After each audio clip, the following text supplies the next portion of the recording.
നമസ്തേ, സ്വാഗതം. ബീറ്റോൺ ഓർഗാനിക്സിന്റെ 168ാമത് എപ്പിസോഡിലേക്ക്. പൊന്നുണ്ണി, ഇത്തിള്, ഹണിസക്കിള്, ജീവന്തിക, വന്ത, വൃക്ഷരൂഹ എന്നൊക്കെ അറിയപ്പെടുന്ന ഇത്തിക്കണ്ണീനെ പറ്റിയിട്ടാണ് ഇന്ന് പറയുന്നത് കേട്ടോ.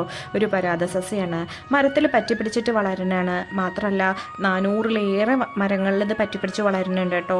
ഈ ഏതിലാണോ പറ്റിപ്പിടിച്ച് വളരുന്നത് ആ മരത്തിൻ്റെ മുഴുവൻ സത്തും വലച്ചെടുത്തിട്ട് ആ വൃക്ഷത്തിനെ ഉണക്കിക്കളയുക, അല്ലെങ്കിൽ ആ സസ്യത്തിനെ ഉണക്കിക്കളയുക എന്നുള്ളൊരു കർത്തവ്യം കൂടി ഇത് ചെയ്യുന്നുണ്ട് കേട്ടോ. ഇതിൻ്റെ സ്ഥിരം എര എന്ന് പറയുന്നത് മാവ്, പ്ലാവ്, മരോട്ടി ഇതൊക്കെയാണ്. അഥവാ അത് നമുക്ക് പറിച്ച് കളയണമെന്നുണ്ടെങ്കിൽ അത്രയും വേരിറങ്ങി അത്രയും ഭാഗം കുഴിച്ച് കളയണം. അതുകൊണ്ടാണ് നമ്മൾ പറയണത് ഇത്തിക്കണീനെ കണ്ടാൽ കൊത്തിക്കളയണം പറയും. ഇനി വല്ലാണ്ട് ദ്രോഹിച്ചിട്ട് സസ്യത്തിനെ വല്ലാണ്ട് വളർന്നിട്ടുണ്ടെങ്കിൽ ആ മരത്തിൻ്റെ കൊമ്പ് വരെ മുറിച്ച് മാറ്റിയാലാണ് ആ മരത്തിനെ രക്ഷിക്കാനായിട്ട് പറ്റുള്ളൂ. ഇത്തിക്കണ്ണി കൊത്തിക്കുടിക്കുക ചെയ്യുക പറയും.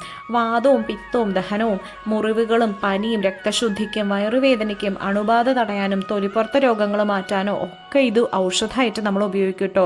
ശല്യക്കാരനാണ്, കർഷകന്മാർക്ക് ശത്രുവാണ്, എന്നാലും ഇതിന് ഔഷധ ഗുണങ്ങളുണ്ട് കേട്ടോ. ചില ചിത്രശലഭങ്ങൾ ഇതിൻ്റെ ഇലയിലാണ് മുട്ടയിടാറ്. പ്രത്യേകിച്ച് വിലാസിനി, കനിത്തോഴി, കനിവർണ്ണൻ, ശ്വേതാംബരൻ തുടങ്ങിയത്. അതിൽ തന്നെ മുട്ട വരിഞ്ഞ് ലാർവ ഉണ്ടാവുകയും ചെയ്യും. 2-3 തരത്തിൽ പൂക്കളുണ്ട്. പിങ്കും വെള്ളപ്പൂക്കളുമാണ് സാധാരണ കാണാറ് കേട്ടോ.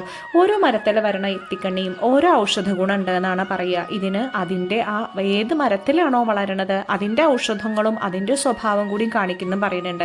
തുളസിമേലെ ഇത്തിക്കണ്ണീനെ പറ്റിയിട്ട് മാത്രം ഇപ്പം പറയാട്ടോ.